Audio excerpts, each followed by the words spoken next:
दंगल express channel को subscribe करिए। सफल होगी तेरी आराधना। साहब जी, ये लड़की सच कह रही है और मैंने ही बचाया है इसे इनसे और इनके दोस्तों से। मामा ये झूठ बोल।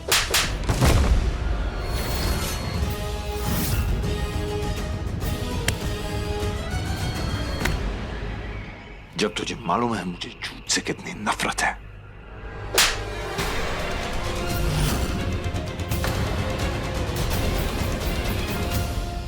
हमारे घर में रह के ये परवरिश दी हमने तुमको।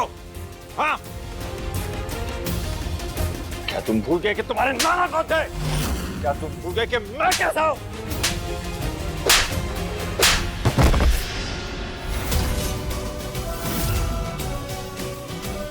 तुम हमारे बीच के नहीं हो सकते। तुम हमारे बीच के। भैया क्या कर रहे हैं भैया? बच्चा है वो, पार्टी का दिन था, गलती हो गई उससे, माफ कर दीजिए उसे। वैसे भी आज त्योहार का दिन है।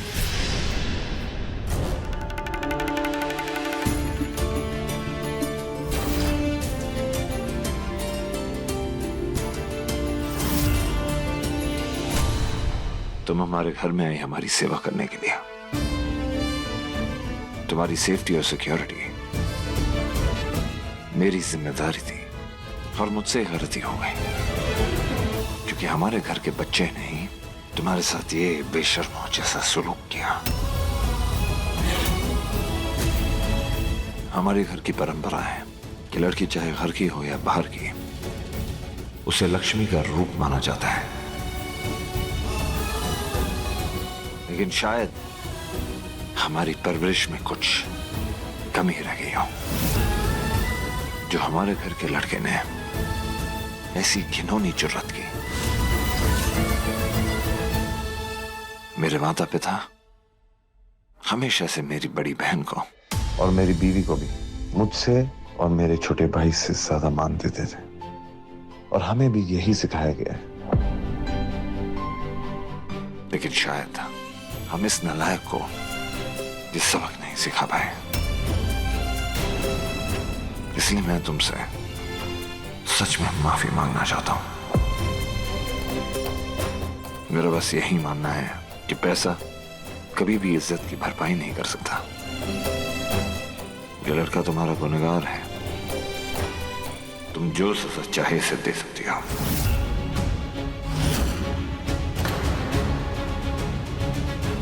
अगर तुम चाहो तो मैं खुद पुलिस को कंप्लेन कर सकता हूं। ये हुई ना बात। सर, आपने सच का साथ दिया और आपने जो गलती की नहीं उसकी आप माफी मांग रहे हो। आपके घर के एक मेंबर ने मुझे बचाया इन लड़कों से। बस इतना काफी है मेरे लिए। आपके बारे में जैसा सुना था वैसा ही पाया है। अब मुझे ये बात बढ़ानी नहीं है, मैं चलती हूँ। रुकिए, ड्राइवर से कहो कि इन्हें इज्जत समेत घर छोड़ के आए।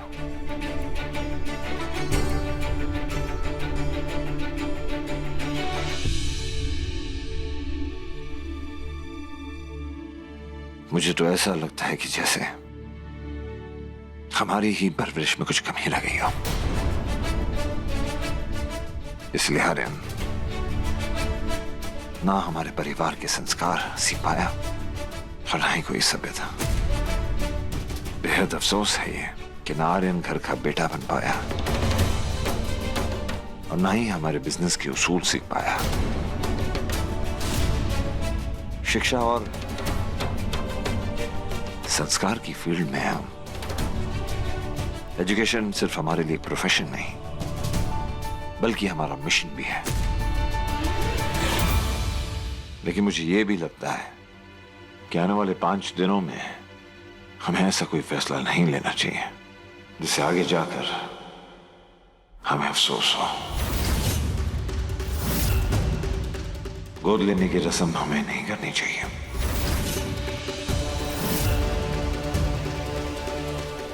क्योंकि बेटा रस्म से नहीं, बाप के कदमों पे चलकर, उसके रास्तों पे चलकर बेटा बनता है। और जब तक आर्यन इस परिवार के संस्कार और मूल्यों से जुड़ता नहीं, बाप बेटे का रिश्ता कायम नहीं होगा।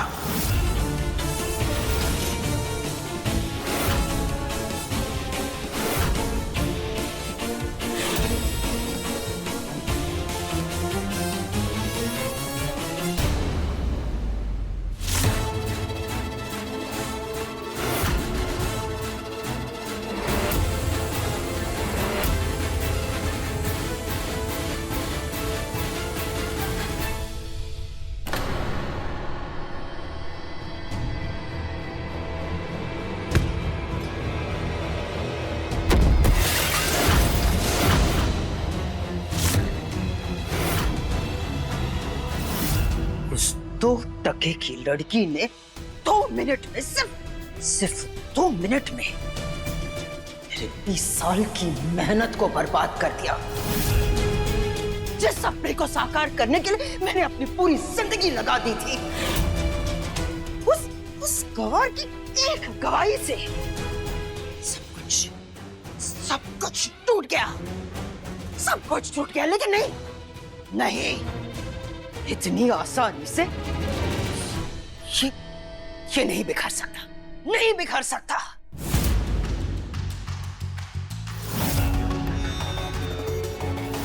मैंने सालों साल इस दिन के लिए दिन रात एक किया ताकि ये बेऔलाद माधव और दामिनी मेरे बेटे को गोद ले ले, और उसके बाद मेरा बेटा आर्यन भारद्वाज परिवार की सारी प्रॉपर्टी का उत्तराधिकारी बन जाए। इसके लिए मुझे जो कुछ भी करना पड़ा, मैंने सब कुछ किया, सही गलत सब कुछ। लेकिन अचानक एक दिन दामिनी ने सरगसी से बच्चा पैदा करना चाहा। बात छुपाई थी? कौन सी बात छुपाई थी? दीदी, आप तो अच्छी तरह जानती हैं कि दामिनी के 3 मिसकैरेजेस हो चुके हैं। दरअसल ये सलोनी का ही आइडिया था, सरोगेसी का। मतलब अगर दामिनी प्रेग्नेंट नहीं हो सकती तो हम किसी और की कोख किराए पर ले सकते हैं। नहीं, मैं नहीं चाहती थी कि माधव के इस घर में बच्चे की किरकारियां गूंजे। इसलिए मैंने वो सरगसी ही नहीं होने दी। दामिनी और माधव आज मुंबई के लिए निकल रहे हैं। वहां मुंबई में दादर में एक डॉक्टर प्रसाद है। डॉक्टर प्रसाद ने उन्हें फोन करके ये बताया है कि उन दोनों का जो सैंपल है वो फर्टिलाइज हो चुका है और वो एम्ब्रॉय बन गया है। अब इसके बाद उन्हें एक सरोगेट कैंडिडेट की जरूरत पड़ेगी किराए पे कोख लेने के लिए, और वो सरोगेट कैंडिडेट तुम बनोगी। तो मेरी बात समझ रही हो ना? जी। डॉक्टर प्रसाद सरोगेट कैंडिडेट के लिए वहां एक सोशल वर्कर की हेल्प लेती है।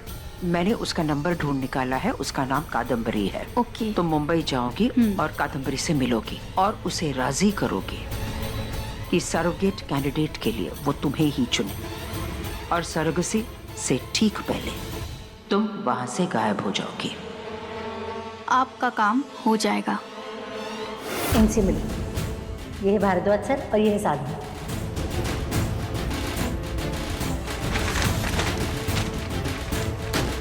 ऐसे कैसे हो सकता है कि वो अचानक गायब हो गई? ये कोई मजाक चल रहा है क्या? कोई ऐसा तो नहीं कि हमसे आप पैसे लेने की कोशिश करते हैं। वो मेरा भी फोन नहीं उठा रही, लेकिन उसके घर का एड्रेस मुझे पता है। साधना कहाँ है? साधना? यहाँ तो कोई साधना नहीं रहती है।